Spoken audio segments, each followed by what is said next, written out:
మానస సరోవర్ యాత్ర ప్లాన్ చేస్తున్నారా? నమ్మకంగా సేఫ్ గా మీ కలల మానస సరోవర్ యాత్రని ట్రావెల్ టర్న్స్ తో నిజం చేసుకోండి. మరిన్ని వివరాలకు ఈ నెంబర్కు కాల్ చేయండి.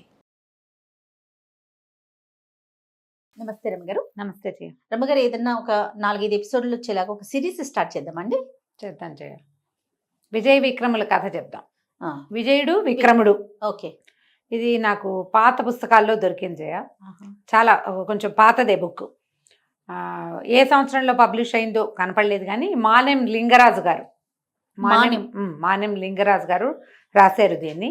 వారు ఎప్పుడు రాశారో, ఎందుకంటే భాష లేటెస్ట్ భాషగా లేదు, అదేలేండి. 70ల్లో భాష కాదనిపించింది. ఇంకా కొంచెం గ్రాంధికమైన భాషే ఉంది. మరి టఫ్గా ఉందని నేను చెప్పను, కానీ కొంచెం గ్రాంధిక భాషే ఉందన్నమాట. బాగుంది, మంచి కథ. ఓకే. ఒకవేళ లింగరాజు గారి తాలూకు వాళ్ళు ఎవరైనా ఈ కథ వింటే వారికి నా నమస్కారాలు.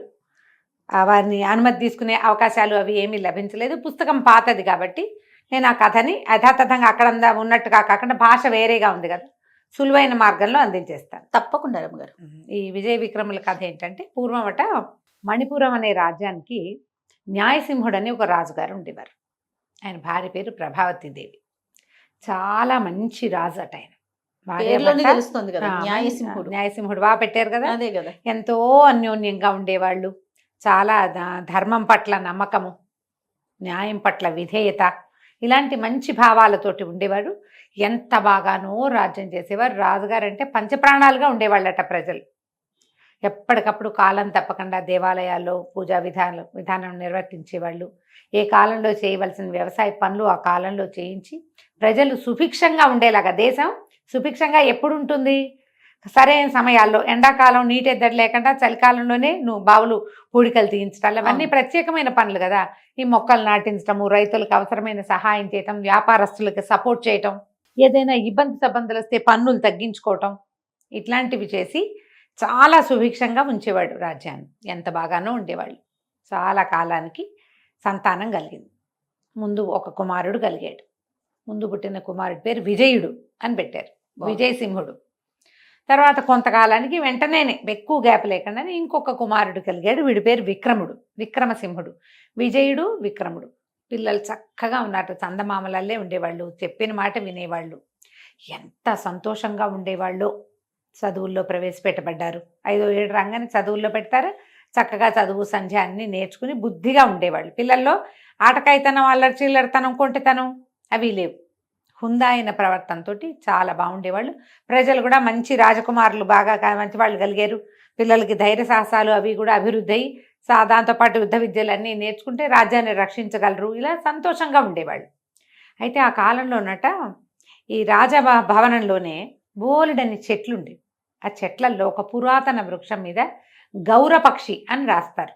గౌరపక్షి అని ఒక పక్షి ఉండేదట, మగపక్షి. అది దానికి జోడు దొరికేది కాదు. అది వెతుకుతూ ఉండేదట. ఎంత వెతికినా దానికి జోడు కుదరల. సీజన్లు గడిచిపోతుండేవి. అయితే ఆ గౌరపక్షి పెద్దదనుకుంటా బహుశా సైజులో, అందుకే ప్రత్యేకంగా చెప్పబడుతుంది. ఈ గౌరపక్షి అట ఎవరికైనా సరే జీవన సాఫల్యం ఎప్పుడు లభిస్తుంది? మనిషికైనా జంతువుకైనా జీవన సాఫల్యం ఎప్పుడు లభిస్తుంది? మామూలుగా మనం ఏమనుకుంటాం చెప్పు? సరైన తోడు దొరికి, తోడు సంతానం, ఆ రెండు కావాలి.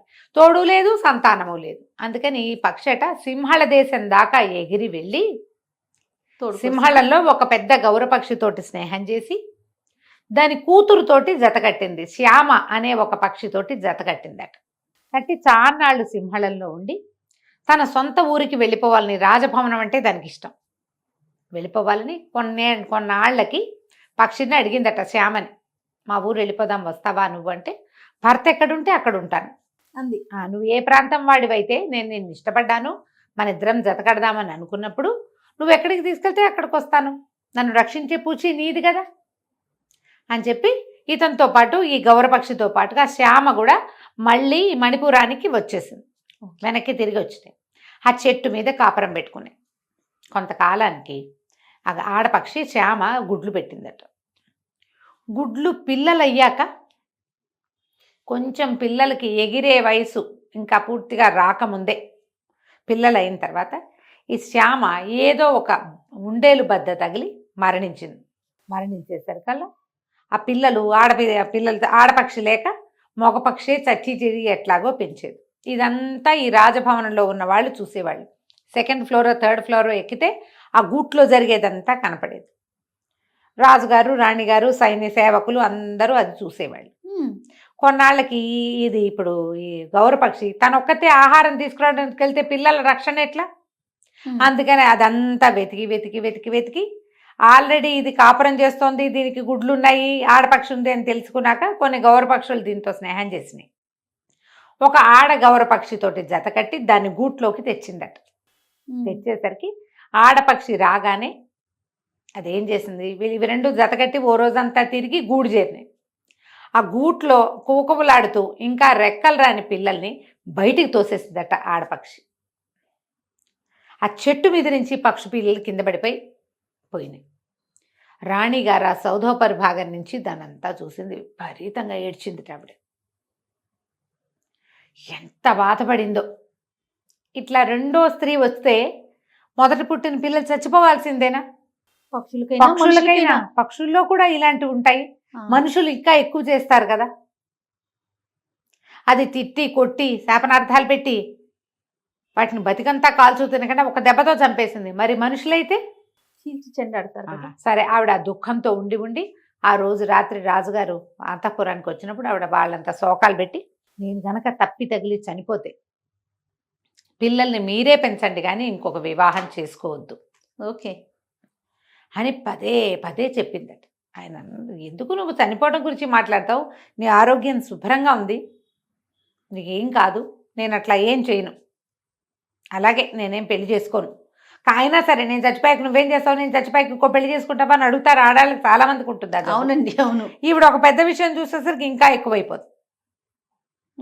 అయితే ఏమైంది, కానీ కొంతకాలానికి ఈ అసనిఘాతంలాగా తగిలిన ఆ సీను ఆవిడని లోపల లోపల గుండెల్లో తినేసింది. కొన్నాళ్ళకి హార్ట్ అటాక్ వచ్చి చనిపోయిందట ఆమె. అయ్యో, చనిపోయేసరికల్లా ఇప్పుడు ఏం చేస్తారు, ఇద్దరు అంతంత పిల్లలు, 14 13 12 ఏళ్ళు ఉన్నాయి అంతే. కొంచెం విద్యలు నేర్చుకుంటున్న వయసుకు వచ్చారు. రాజుగారికి ఏం చేయాలో తెలియలే, అంతఃపురం బోసిపోయింది. పిల్లల ఆలనా పాలనా సేవకులు చూస్తారు, కానీ తన పక్కన కూర్చొని రోజు అర్చన చేయడానికి దేనికి స్త్రీ లేకపోతే ఎట్లా? బాగా ఆలోచించి ఇంకో రాజకుమార్తెను తెస్తే, రాజు కదా రాజకుమార్తెను తెస్తే ఏం సమస్యలు వస్తాయో, ఆవిడ పుట్టింటి వాళ్ళు వచ్చేస్తారు, ఆవిడ ఇది చూపిస్తుంది, ఆవిడ తాలూకు ఏమంటారు ఝంకారం ఆవిడ చూపిస్తుంది కదా, ఎవరి అహంకారాలు వాళ్ళు ప్రదర్శిస్తారు. అందుకని చిన్నింటి నుంచి తెచ్చుకుంటే లోబడి ఉంటుంది అమ్మాయిని. ఇది ఒక తెలివి తక్కువ ఆలోచన. ఆలోచించి పురోహితులకి వాళ్ళకి చెప్పారు, కులానికి వంశానికి తగ్గకుండా, కులం అనకూడదు, వంశానికి తగ్గకుండా మంచి వంశంలో జన్మించిన అమ్మాయిని ఎవరినైనా పేదింటి పిల్లని ఒకదాన్ని పట్టుకునండి పెళ్లి చేసుకోవడానికి. ఇది మంచి ఆలోచన, చెడ్డ ఆలోచన రమ్మగారు? అంటే కరెక్టేనంటారా? చాలా మంది ఇప్పుడు కూడా మనం చూస్తూ ఉంటాం, కొంచెం ఉన్నతమైన కుటుంబాల్లో ఉన్నవారు మా కుటుంబ సభ్యులను బాగా చూసుకోవాలి, తల్లిదండ్రులను బాగా చూసుకోవాలి, మంచి చెడు చూసుకుంటే చాలు, కొంచెం పేదింటి పిల్ల అయినా పర్వాలేదు, అలా ఉండదు అనే ఆలోచన. ఇప్పుడు బాగా చూసుకోవటం అనేది గుణాన్ని బట్టి ఉంటుంది, కానీ వాళ్ళు డబ్బులున్న వాళ్ళ పేదవాళ్ళ అని ఉండదు చేయ. కానీ వింటామా? పాతకాలంలో అలానే వాళ్ళు పేదింటి పిల్ల, కూటికి పేద కానీ గుణానికి పేద కాదు, ఇలాంటి డైలాగులు ఉండేవి అప్పట్లో. ఇప్పుడైతే అట్లా ఏమీ లేదు. ఇప్పుడు తూచే రైట్ తూచే. ఏ ఇంట్లో వాళ్ళైనా చిన్నింటి వాళ్ళైనా సరే గుణం చూసే గుణం లేకపోతే, మంచిగా ఉండే గుణం లేకపోతే పెద్దవాళ్ళు లేదు చిన్నవాళ్ళు లేదు, ఇలాంటి గుణాలు ఎవరి దగ్గరైనా ఉంటాయి, దుర్గుణాలు. దానికి పెద్ద చిన్న తేడా లేదు. వెతికి వెతికి వెతికి ఒక మహాద్భుత సౌందర్య రాశిగా ఉన్నటువంటి ఒక 16-17 ఏళ్ల అమ్మాయిని పట్టుకొచ్చారు. పిల్ల పేరు రత్నమాల, చక్కటిది. ఇంత అందంగా ఉండేసరికి రాజుగారు అమ్మాయి సౌందర్యానికి లోపడ్డాడు. ఆయనకు 40 వచ్చినాయి. మహాద్భుత సౌందర్య రాశి, చిన్నపిల్ల, యాక్టివ్గా చురుగ్గా ఏమిటో అదిగా ఇదిగా ఉండేసరికల్లా సహజంగా పడిపోతారు మగవాళ్ళు. అదే కదా. దాంతో ఈయన భార్య ప్రేమికుడైపోయాడు. ఆ అమ్మాయి వచ్చిన దగ్గర నుంచి ఈ మగపిల్లలిద్దరిని చూస్తే కళ్ళలో నిప్పులు పోసుకున్నట్టు ఉండేది దానికి. ఎందుకంటే ఇప్పుడు రాజుగారు తనంటే ఇంత వలపించుకుని ఉంటున్నప్పుడు నా పిల్లలకి రావాలి రాజ్యం, వీళ్ళకి వెళ్ళిపోతుంది. ఫస్ట్ భార్య ఏదైతే ఊహించిందో అదే జరిగింది. ఆ పిల్లల మొహాలు గిట్టేవి కాదు ఆవిడకి, విషపు చూపులే ఎప్పుడు వాళ్ళ మీద. అయితే ఏమైందట, ఒకనాడు ఈ మగపిల్లలిద్దరూ బాలాడుకుంటారట అంతఃపురం కింద బయట. ఉమ్. మరి చాలా పెద్ద పిల్లలు అయిపోలేదు కాబట్టి వాళ్ళ గదులు కూడా అంతఃపురంలోనే ఉన్నాయి. ఈవిడ ఒక పక్కన ఉంది. ఈ పై భాగంలో ఒక పెద్ద నీళ్ల కొలం లాంటిది ఏదో ఏర్పరిచారు. ఆవిడ అక్కడ స్నానం చేస్తుంది. ఈ కింద నుంచి ఈ పిల్లలు తన్నిన బంతి పైకి ఎగురొచ్చి నీళ్ళలో ఆ నీళ్ళలో ఉన్న ఆవిడ మీద గుండెల మీద తగిలింది. తగిలేసరికల్లా ఆవిడ పిచ్చి ఉద్రేకం, అమిత కోపం వచ్చినాయి ఆవిడకి, అమ్మాయికి. ఇక ఎట్లాగైనా సరే వీళ్ళని తీసేసేయాలి అని చెప్పి రాజుగారు వచ్చేసరికి రాజు దగ్గర విపరీతంగా ఏడ్చింది. వాళ్ళు వచ్చి ముట్టుకున్నంత సీన్ క్రియేట్ చేసింది. బా ఆ. ఆ పిల్లలని చంపి వాళ్ళ గుండెలు పెకలించి చూపిస్తే గానీ నేను నీతో కాపురం చేయను అని గట్టిగా పట్టేసింది. ముందంతా రాజు ఆలోచి ఇదేంటి సౌందర్యానికి పడిపోతే చివరికి నా పిల్లల్ని కాకుండా చేసేలాగా ఉందే అనిపించింది. ఒక పూట గడిచేసరికల్లా ఏమనిపించింది, పిల్లలేమిటి మళ్ళీ పుడతారు, ఓరి దుర్మార్గుడు. అంతే. ఆ. పెద్ద భార్య పోతే చిన్న భార్య వచ్చింది, అలాగే పిల్లలు పోతే రారా పిల్లలు ఈమెకు పుడతారు కదా ఆ. అని భావించి కుమారులిద్దరి గుండెలు పెకలించమని ఆజ్ఞించాడు. ఈ కథలో ఒక విచిత్రమైన విషయం ఏముందంటే, తల్లికి చిన్నప్పటి నుంచి అలా ఆ చెట్ల మీదకి పక్షుల్ని చూసే అలవాటు కదా, ఈ మగపిల్లలిద్దరికీ కూడా అలాంటి అలవాటు ఉంది. ఒక చెట్టు ఒక దూరంగా ఉన్న ఒక వటవృక్షం మీద దృష్టి పెట్టి ఉండేవాళ్ళు. వాళ్ళు పెద్ద మర్రి చెట్టు.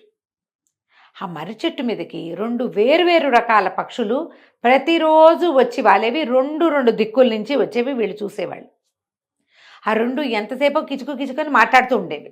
తర్వాత ఎవరి దారినవి ఎగిరిపోయేవి చేరుకో దిక్కుకి. ఇది నాది అది నాది అని మాట్లాడుకునేవాళ్ళు పిల్లలు. రోజు చూసేవాళ్ళు, ప్రతిరోజు చూసేవాళ్ళు.